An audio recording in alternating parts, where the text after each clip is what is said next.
Meron po tayong hinain ngayon na memorandum. Memorandum. Binigay ng Korte Suprema para isumite doon sa kaso na sinampa namin for certiorari at saka habeas corpus. Dahil nga doon Dahil sa... mga kababayan, dapat nang desisyonan ng Korte Suprema kung talagang, ano ba talaga? Ito tolerate na lang ba natin itong ginawa na bangag mga kababayan? Nag-iisang taon na wala pang desisyon ang Korte Suprema mga kababayan sa legality ng ginawa ni Marcos Dayunyo. Ang hidna kita Tatay Digong. Binigyan po kami ng 1 buwan at ngayon po yung last day kasi nga po may mga piyesta opisyal naman po pero 30 days lang po ang binigay ng korte. No? Tapos ang nakakatawa mga kababayan, etong mga makakaliwa na kasabat mga kababayan sa pagpapadukot kay Tatay Digong, pag patapon doon sa ibang bansa mga kababayan, kidnapping na kung maituturing, ay the same people na nagpuputak ngayon mga kababayan na mali daw ang ginawa ng Amerika kay Maduro. Bakit kinidnap daw samantalang sila mga kababayan, si Tatay Digong pinakidnap nila ang mga visit. Salamat naman po ako sa lahat ng aking mga kasamahan dahil At Korte Suprema, magsalita na kayo na magkaalaman na kung paano nyo ibebend ang law. Tingnan natin. Dito natin malalaman mga kababayan na full dictatorship na ba tayo. Kung itong Korte Suprema maliwanag pa sa sikat ng araw kung kakampihan nila ang mga bangag, ito-tolerate nila mga kababayan ang kanilang masasamang ginagawa, bending of the law. Less than 24 hours, pinatapon agad, hindi pinadaan sa korte. Tapos kung sasabihin ng Supreme Court mga kababayan na okay lang yan, we are in the full dictatorship na. Walang matinong utak mga kababayan ang magsasabing okay lang yung ginawa kay Tatay Digong na less than 24 hours pinatapon agad. Hindi man lang pinadaan sa korte.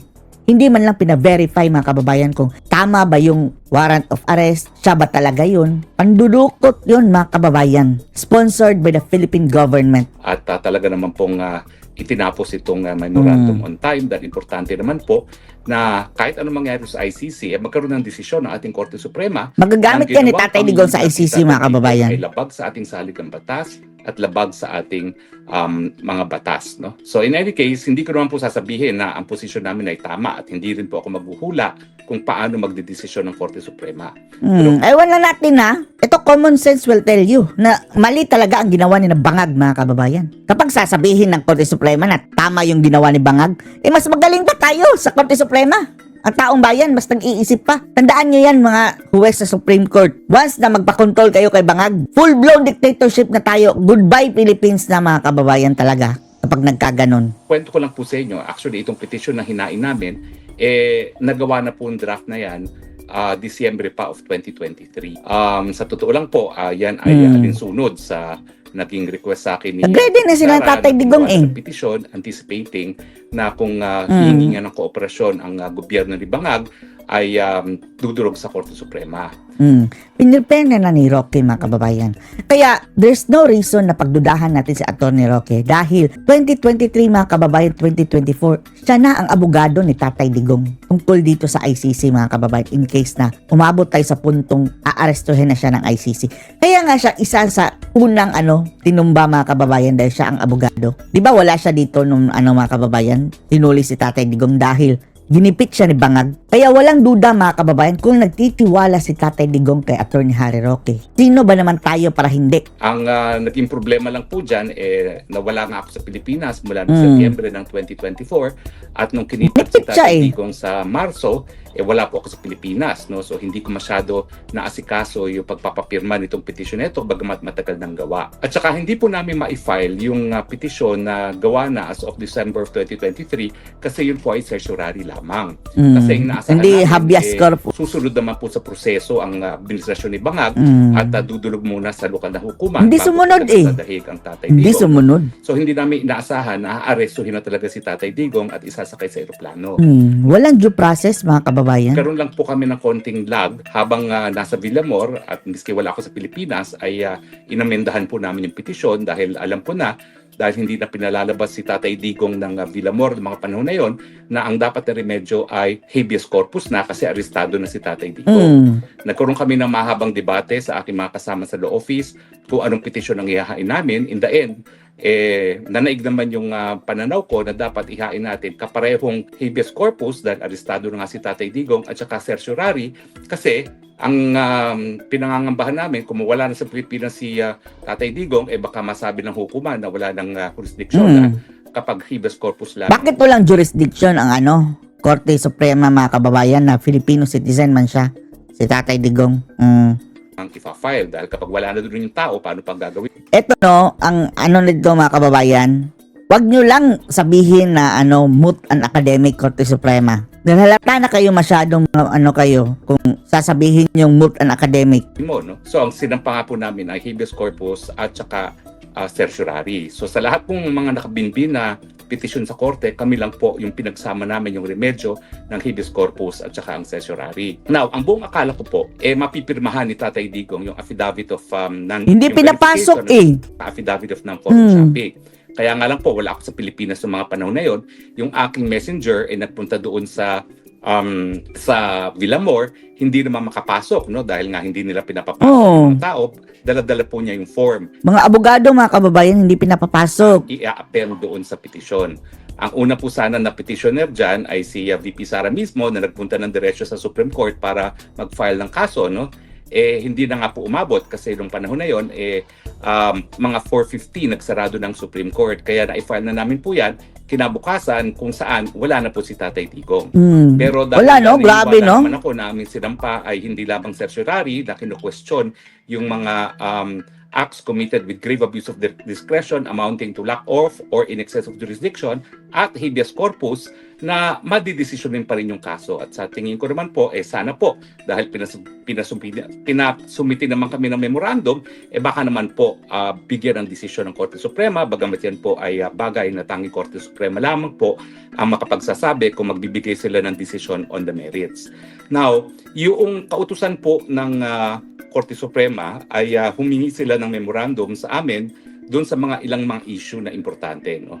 At ilan sa mga isyong ito ay babanggitin ko lang kung ano mga issue at sinasabi ko lang kung ano yung sinabi namin sa ating memorandum. Ulitin ko po hindi ko po sinasabi na tama kami.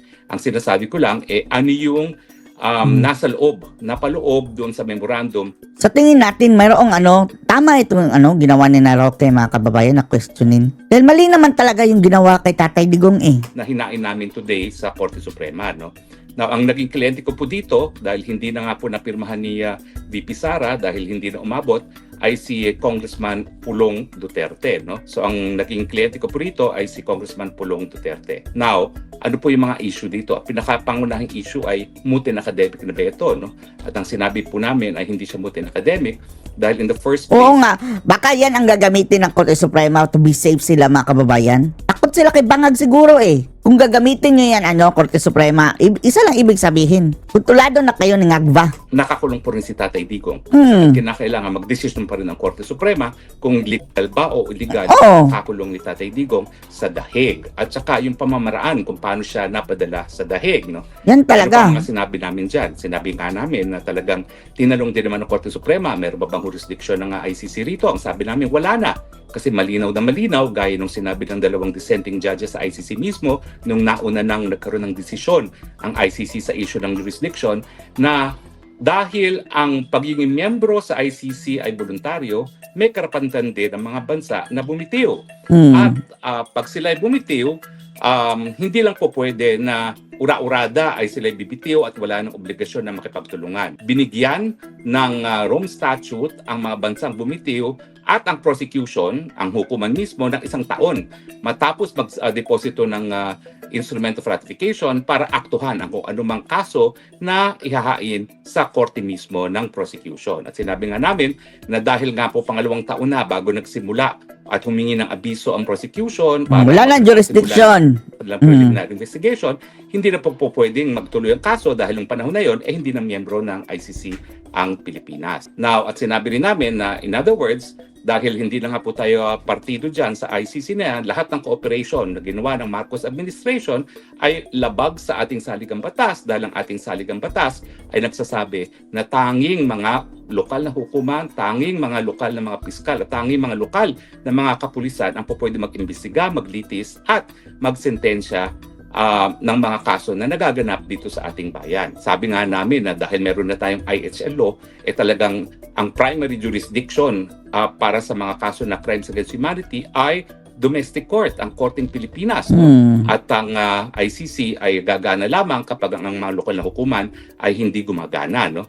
Ang sabi ni Boying na, nung panahon daw ng mga kababayan, hindi na daw gumagana. Ngayon wala kasuhan. Talagang bending of the law na naman yun, mga kababayan. Sabi rin namin na walang karapatan ang ehekutibo na ipawalang bisa yung prinsipyo ng complementarity by surrendering yung pagkatao ni Tatay Digong. Yan pong complementary jurisdiction ng hukuman ng ICC at ang pagiging primary jurisdiction ng hukumang Pilipino ay nakasaad po yan sa ating saligang batas at sa Rome Statute mismo. At hindi po pwede na yung pag-surrender, pag-kidnap at pag-surrender ng isang presidente sa ICC ng pagkatao ni Tatay Digong ay maging legal na basihan para sabihin na voluntaryo na nating tinatanggap ang jurisdiction ng ICC. Now, sinasabi namin na talagang tanging Korte Suprema lamang po ang merong kapangyarihan, no, na magdesisyon kung talagang tama o mali ang ginawa ng ehekutibo. No? At siyempre, bagamat wala na si Tatay Digong sa Pilipinas, kailangan pa rin magbigay-linaw ang hukuman kung tama ba sa saligang batas ang ginawa ng ating presidenteng bangag. Kasi pwede yung mga kababayan gagamitin niya na wag na tayong umasa ng impeachment dahil lahat ng mga mga kababayan ay mga udas kakampi na nila yung sanang magpapa-impeach kay Bangag. Pero later on pwede yung gawing kaso, mga kababayan, laban sa kanya. Mabubulok sa bilangguan yung Bangag na yan. Tandaan nyo. Pag-surrender sa pagkatao ni Tatay Digong dyan sa ICC. Now, sinabi rin namin na assuming na naging moot ang kaso, yung habeas corpus, kasi nasa Hague na nga po si Tatay Digong, still meron tayong mga kinikilala mga exception sa mootness doctrine. At yan po kasama na kung ang bagay na pinag-usapan ay transcendental importance, kung ito ay may issue of paramount paano naging moot na ang purpose lang naman, mga kababayan, is tanungin kung legal ba o hindi. Kaya tandaan nyo, Korte Suprema, huwag kayong magpalusot nasasabihin yung moot ang academic. Kailangan nyo lang sabihin kung legal ba o hindi yung ginawa ni Bangag. Kung ang question na pinipresenta ay first impression at saka capable of repetition and yet evasive of judicial review. Sinasabi namin na sige, sabihin na nating moot kasi yung habeas corpus hindi na magagrant, pero meron pa rin certiorari, no, na nakabinbin at may grave abuse of discretion pa rin. At sabihin na natin na wala na sa Pilipinas si Tatay Digong, meron naman talagang kinikilala mga exception na dapat magdesisyon pa rin ng hukuman. Kapag ito nga po ay napaka-importanting bagay, at tingin ko naman po yung pagiging soberenyang bayan ng Pilipinas at yung issue na kung sino dapat magliti sa mga kaso sa ating bayan ay isa sa pinaka-importanting bagay na dapat desisyonan. Tapos ito'y po pwedeng maulitin. Paano po mauulit yan? Ay pwede mo na maulitin yan. Sa kaso ni Bato de la Rosa, kidnapin nila, papadala nila sa uulitin natin ito sa panahon ni na Sara, mga kababayan, tapos ang ikikidnap na naman siguro is Bangag. Tingnan natin kung hindi ba sila mag-iiyak. Sa dahig kaagad, no, bago makagalawang hukuman. Yun yung ibig sabihin na capable of repetition and yet evasive of judicial review. The fact na po pwedeng mangyari muli kay Bato de la Rosa yung ginawa ng kinidnap at dinala sa ICC, at kung mootness lamang ang magiging dahilan ng Korte Suprema para wag mag-issue ng desisyon, talagang paulit-ulit na mangyayari yan at hindi makakakuha ng katanungan ang mga kababayan natin. No? Tapos ito ay kauna-unang pagkakataon, no, na talaga nagkakaroon ng ganitong desisyon ng Korte Suprema, no? Dahil kauna-unang pagkakataon naman na tayo sumapi sa isang international tribunal gaya ng ICC. Now, ang sabi namin, itong kasong ito ay talagang ang tinutumbok nito ay yung ating pagiging soberenyang bansa at saka yung yung limitasyon ng kapangyarihan ng presidente. Meron ba talagang kapangyarihan ng presidente na baliwalain ang jurisdiksyon ng ating hukuman sa pamamagitan ng voluntaryong pag-surrender ng isang Pilipino sa jurisdiksyon ng isang dayuhang hukuman? So yan po ang mga pinaka-importanteng issue na dapat desisyonan ng Korte Suprema. Ibig ba sabihin na palibasa ikaw ang pinaka-makapangyarihang opisyal? Abusado.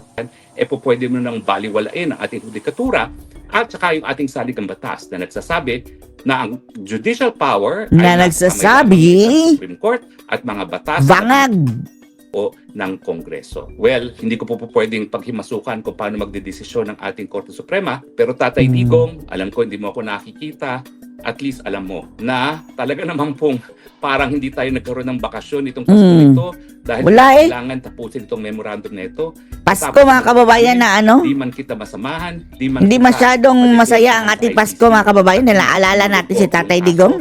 Yung issue na talagang labag sa saligang batas sa pangingidap sa'yo dito sa hukuman na sa tingin ko, pakikinggan tayo. No? Yan ang Supreme Court ng ating bansang Pilipinas. Wala na po bang solid north? Wala nang solid north. Nabiyak na mga kababayan. Tapos, yung may isa palang Marcos mga kababayan, ano na, pinsan ni BBM na taga Ilocos Norte pa nga yun daw ha? Norte o Sur. Nagalit na rin kay Bangag mga kababayan. Sa makatuwid, naglagay pa daw ang mga bangag mga kababayan ng kandidato para talunin daw yung Marcos na iyon. Kaya talagang wala ng solid north. Ang solid na lang mga kababayan ay ang kanilang mga pagmumukhang ang kakapal. I think meron pa rin mga meron pa rin mga loyalists, and I think this loyalists ay yung mga talagang wala natin yung mga loyalist na yan. Kung Marcos ba? Legacy na maaaring iniwan ng kanyang ama. No? Pero hindi loyalist si BBM. Loyalist ng Marcos, oo. Pero kay Bangag, ano ka magiging loyal kung sabi mismo na ay may addict? I believe these are the, very, very old people at this point in time. Kasi yung solid north, I think medyo nag-dissipate yan. North pa ba yan? Noong, inilatag ni Senator Amy Marcos yung kanyang accusations that the president is a cocaine addict among others. No? So I think ito yung isa sa dahilan kung bakit medyo nag-erode talaga yung konsepto ng solid north. Plus of course titignan natin na marami na rin namang mga marami na rin namang mga tao, especially dito sa norte, I believe, na hindi na masyadong naniniwala. Galit na. Kasi, number right one now, mga kababayan, because of social media, number one example yan, ang kanyang kapatid mismo, na taga norte yan si Jaime, di ba? Ang kanyang anak nga hawak ang mga kababayan, Ilocos Norte, na governor. Paano na yan? Don't tell me na pro-bangag pa rin yun. Ang kanyang nanay na mismo mga kababayan, ang kumontra sa kanyang ading. The truth is being exposed to us much better. Maaaring may mga fake news, maaaring may mga not so credible outlets, pero at least meron tayong pinagkukuhanan. Hindi kagaya nung araw na talagang puro fanaticism mainstream media. Yung pagiging fanatiko natin ngayon, medyo napapalitan na ng tamang mix ng information somehow. And I think this is the reason why that solid north, or at least the concept of the solid north, is slowly being diminished, no? Pero ang nag-emerge nga rito right now is the phenomenon of the solid south, wherein we're solid seeing south. around 23 million solid Visayas, voters Mindanao coming mga from kababayan. Mindanao, Visayas, as well as Mindanao. Visayas. And I think they're all lining up for the vice president. Sara all. Opo, Prof, sa tingin niyo po, kung titimbangin yung may maraming mga paninira na nangyayari ngayon sa Marcos at Duterte, sino po ang may marami po? At tingin niyo po, naka-apekto ba ito sa kanila? Ang mas maraming paninira, itong gobyerno mga kababayan, paninira sa mga Duterte, state-funded pa ang paninira dahil gumagamit ng resources ang gobyerno para manira kay Sara sa mga Duterte. Well, State-sponsored. Definitely. Meron kasi tayong tinatawag na parang state-sponsored na State-sponsored na paninira. Bangag. And definitely, Bangag ito yung is sponsored. ginagawa ng gobyerno laban sa mga Duterte.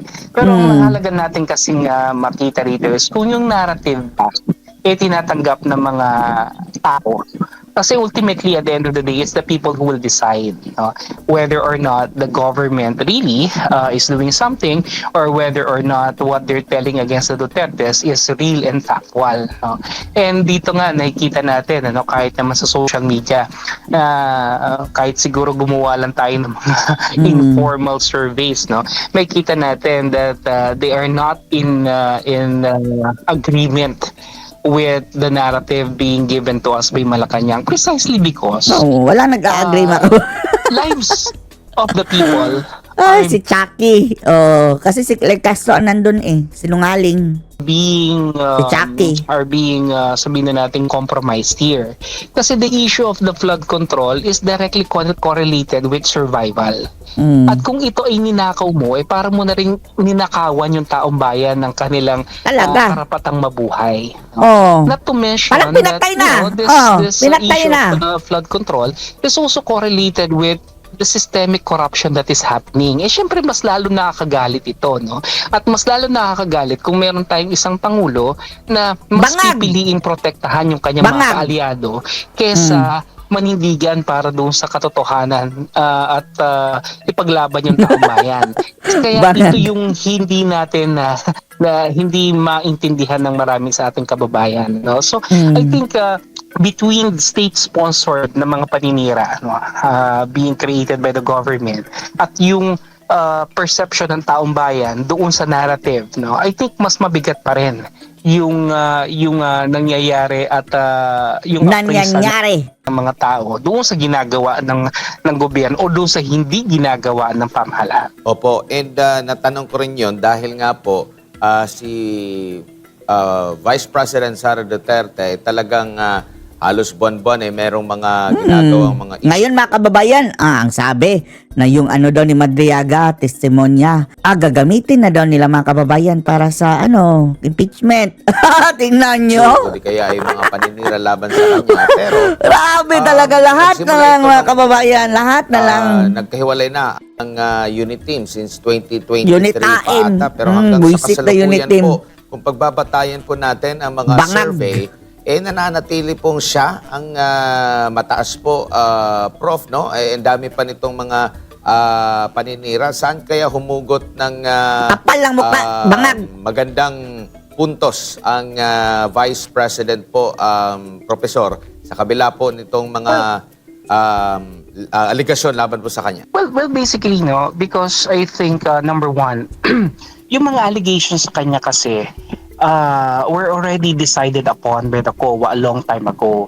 It's just that the critics of the Vice President couldn't fathom the idea that there was already a decision made and that they will still continue to bark on the idea that the Vice President Nagkakahol pa rin sila sa idea na is corrupt. That's why they're going to continue nonsense. Walang naniniwala mga with the kababayan. impeachment. But we all know that the impeachment that was filed and that will be filed again is not really because of accountability. You know, this is not about that. It's basically because of political maneuverings, because they know that the Vice President is the biggest threat, so to speak, to their The desire biggest threat. to actually be in power, whoever it is, whether it's BBM Allied Forces or whether it's the Dilaw, the Pinks or the Pula, Yellows or Rebelde. the Liberal Party. They know that the biggest stumbling block to their desire to have the power is the Vice President, and so they're going to do everything, in their right or in their power to actually create the noise against the Vice President. And I think maganda yung ginagawa ng Vice President that she is not really she's not really kumbaga hindi siya nakikipagtapatan dito sa kanilang mga ginagawa, and I think the public realizes that, na patuloy siyang binabanatan, patuloy siyang tinadown, patuloy siyang tinitira nitong mga kanyang kalaban, pero siya nananatili lamang siya dun sa kanyang posisyon. She's just doing her job, she's doing her work, and basically that's it, kasi kung titingnan natin, maybe the Vice President may not be doing anything so significant at this point, but the problem here is that the government is really doing a lot of bad things, to the Ang daming ginagawang point kasamaan. na kahit walang masyadong ginagawang maganda yung Vice President sa sobrang sama ng gobyerno. Sobrang sama ng gobyernong Ito Bangag. namang, sino bang pupuntahan ng tao bayan, di ba? Oh. So, that's basically it, And let's face it, yung presidente pa rin naman ang talagang may control. Because the Vice President is just a President So, in waiting. sobrang sama ng pinagagawa. Sa Pangulo, no? Kung halimbawa nga siya yung papalit, no? And in this case, no, the ball, the control, the resources, everything is really within the disposal of the President. So if the President is not performing well, and we know for a fact na hindi na sila magkaalyado at hindi na sila magkakampi ng Vice President, maliwanag. Sensitize yung Vice President doon sa mga kapalpakan ng gobyerno because they're not together anymore, di ba? They're yun not, yung parang nakikita kanta natin lang, ng no? kababayan. They're not Kahit together na anymore. paulit-ulit yung mga pambabanat nila sa ating Vice President, still, nananatiling mataas yung kanyang rating, primarily because this government is doing a very, very poor job, no, in governance, in addressing poverty, in addressing the socio-economic conditions. And I think that's the reason why sumasadsad sila at umaangat naman yung ating Vice President. Sa napipinto pagbuhay muli ng impeachment laban sa pangalawang Pangulo, sa tingin niyo po, makaka-apekto pa ito sa political capital po ng pangalawang Pangulo po? Well, if their goal primarily is to file the case and if it will go to the Senate, no, ang syempre merong pa ring somehow effect ito, no. Kung sakali man na hindi siya talaga makukonvict at siya ay makakapagpatuloy sa kanyang panunungkulan, syempre may mga kababayan tayo na makikinig doon sa trial at maaring mabago yung kanilang perception, di ba? So definitely merong effect yan, no? So if the goal was Maglalabas yan ng mga kasinungalingan mga kababayan tapos ang media iti-twist. Yan ang problema dyan. just to create some kind of political noise, to create a dent on her presidential bid, merong effect yan definitely because impeachment is a political exercise. But then again, if we are going to look at the brighter side, maaari rin kasing isang magandang avenue itong impeachment na to para once and for all, the Vice President could silence her critics. Ay, wala natin kung masasilence ba? Masasilence ba ito mga madadaldal, mga kababayan na mga bruha? Mga demonyo, mga diablo, mga impacto, mga kababayan na mga kritiko? Ewan na natin kung masasilence ba yan. The defense team of the Vice President prepared long and hard for this and that they're just waiting for the right opportune time para ipamukha dito sa tamang venue, no, kung ano-ano ba talaga yung kanilang mga bala laban dito sa mga kanyang kritiko. And I think it could work both ways, no, depending on how the public will see it. Pero I believe the impeachment could also be a good opportunity for the president, for the Vice President to lay down her cards, no, and to make the public really understand that all these accusations are baseless, that all these accusations Baseless. do not should not render any kind of attention. Rather, it's purely political. And syempre, kapag ka nagkaroon ng impeachment, syempre magkakaroon na naman tayo ng kumbaga parang panibagong diversion. Pero dapat ipi-impeach doon si Bangag, mga kababayan. Talaga. Bakit si Sara ang kanilang pinag-iinitan? Na naman na instead na yung ating mga kongresista, mga senador is focused on creating laws and bills, no, that will uplift the conditions of the people, tala ito, no, kasi ang focus na naman natin is impeachment. So again, the public perception as to, is this something that we need? Is this something that will make our lives better? Diba? Maaring Yan, mga kababayan, kung mayroon mang impeachment, ang purpose nila niyan is i-divert ang balita doon kay Sara para doon mag-focus, mga kababayan, makakalimutan ang mga kasalanan ni Bangag. Hindi naman natin nakakalimutan, pero pilit nilang mga kababayan, minimenos. maaring maapektuhan na naman ito negatively yung administration. Anong masasabi niyo dito, mga kababayan? Post your comments below.